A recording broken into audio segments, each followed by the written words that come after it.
Who's next?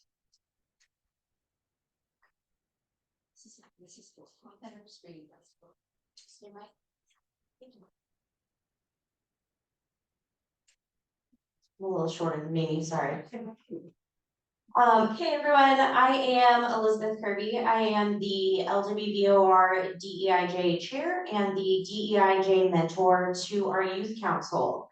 So my job today is to lay the framework for Deanie and Mila to explain DEIJ and the ways your local league can use the info in our new toolkit to learn and take action to create a more equitable, diverse, and inclusive league experience. There we go.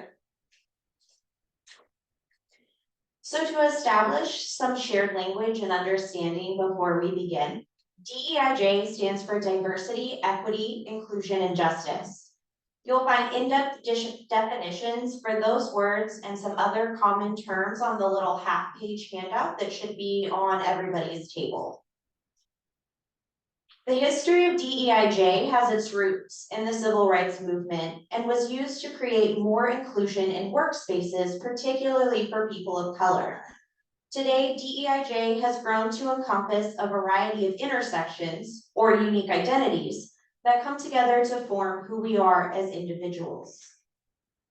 In the context of our local leagues, DEIJ can be used to create both an understanding and a framework to create spaces that are mindful of different identities.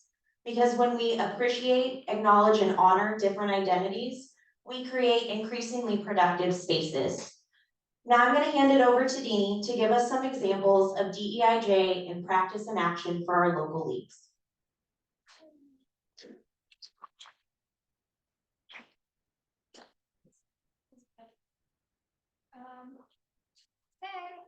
Once again, I'm Deanie. Is that working? Oh no, I'm really trying to pay it all. Hey, can you hear me? Yeah. Okay.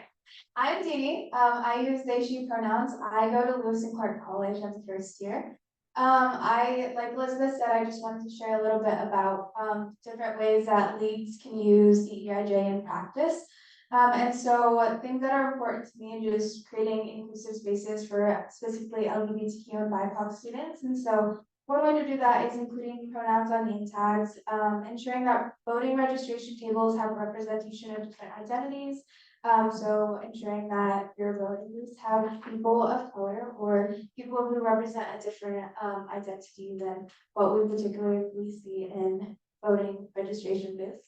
And other things would be ensuring that events are spaces that are accessible by wheelchair or close to transportation, like public transportation, like busing or Amtrak, and are pricing accessible, so don't have charges for parking or utility fees are covered and things like that. Another crucial step to creating diverse and inclusive spaces is to build relationships with other organizations in your community. There are so many nonprofits that are working out there who have already done the framework for creating inclusive environments. And so just reaching out to them and asking them what you can do as a league to better suit marginalized communities or different identities. When that can amplify their voices and engage in actions that lead to equitable and just outcomes. And I wanted to introduce our Youth Council DEIJ co-chair, Mila, who will share some specifics on DEIJ strategies. Hi everyone, my name is Mila and I am a student at the University of Oregon.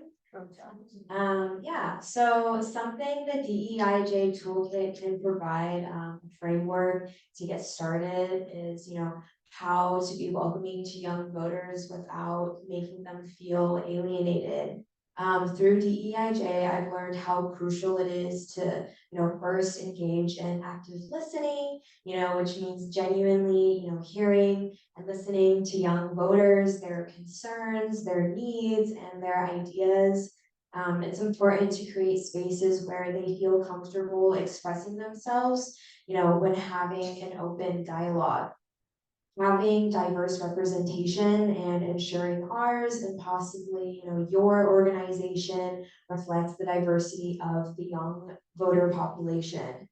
while having, someone that looks like you or who may share your lived experiences and perspectives can really change the outcome of possible future voters.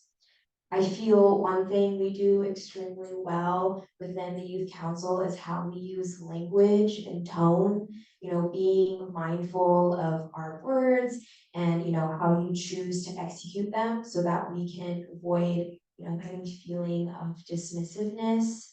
Treating young voters with respect and as equal partners is very important. Of course, there will be times where we come across others with different beliefs or opinions. However, when confronted in those moments, being able to appropriately communicate and, make oneself feel understood will make the opportunity for shared ideas and outlets, to be better exchanged. Getting people out of their comfort zones, when it comes to voting and discussing policies. I can say in my personal experience and daily interactions, I sometimes forget, the people I come across are not me. We have different families, boundaries, and ways of communicating. Some come from environments where they aren't having these uncomfortable conversations discussing voting or being educated on current events and policies that might actually be directly affecting them in their daily lives. Challenging yet crucial steps towards getting people out of their comfort zone begin with education and awareness. Educate individuals about the impact of policies on diverse communities while highlighting the benefits of inclusivity. Community engagement is also here, or huge, kind of like how we're all here today at this workshop, fostering a sense of community and belonging by organizing events, forums, and discussions that bring people from diverse backgrounds together, really encourages respectful dialogue that again can create, an open exchange of ideas. In my own experience, being invited and welcomed alone has greatly impacted me, where I can, come into a space, especially with everyone here, where I can see like I'm not the only person of color, and I'm engaged with people that share the same passions as I do. Has just made my time feel very positive, and I'm very grateful. The toolkit has helped me with just being able to communicate while having my experiences validated.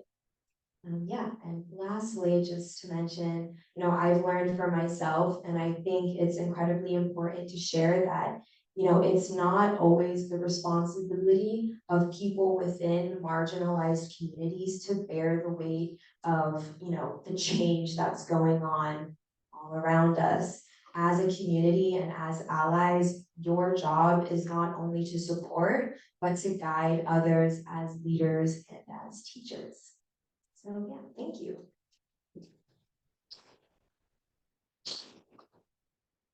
Mila shared a little bit of her own experience, and so I was going to share a bit of mine. I know that some people feel like DEIJ is unnecessary because it may not affect them. But an example in my life is where DEIJ has helped me is that I don't really consider myself to have a religious affiliation. And from some people's point of view, that means I shouldn't learn about religion, or it may not be as important to me to learn about religion.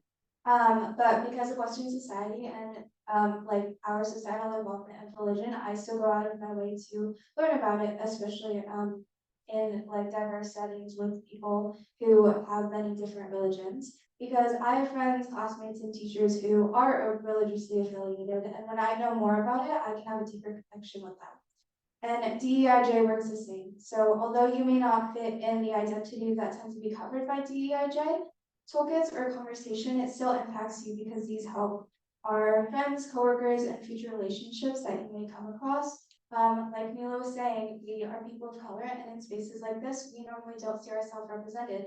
And so when we have people who understand our perspective or our potential past like living situations, it's really nice because we are able to come into these spaces and know that we are welcomed and appreciated, and that really helps with voting and wanting to go out and vote. So I'm gonna pass it back to Elizabeth.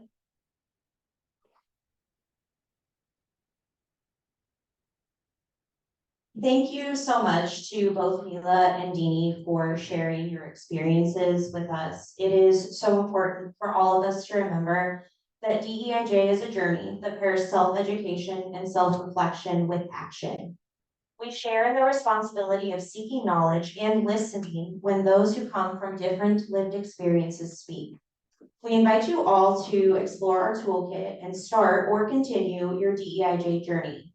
You can email us at deij@lwbor.org or use the QR code on our handout to request a DEIJ strategy session. Thank you so much.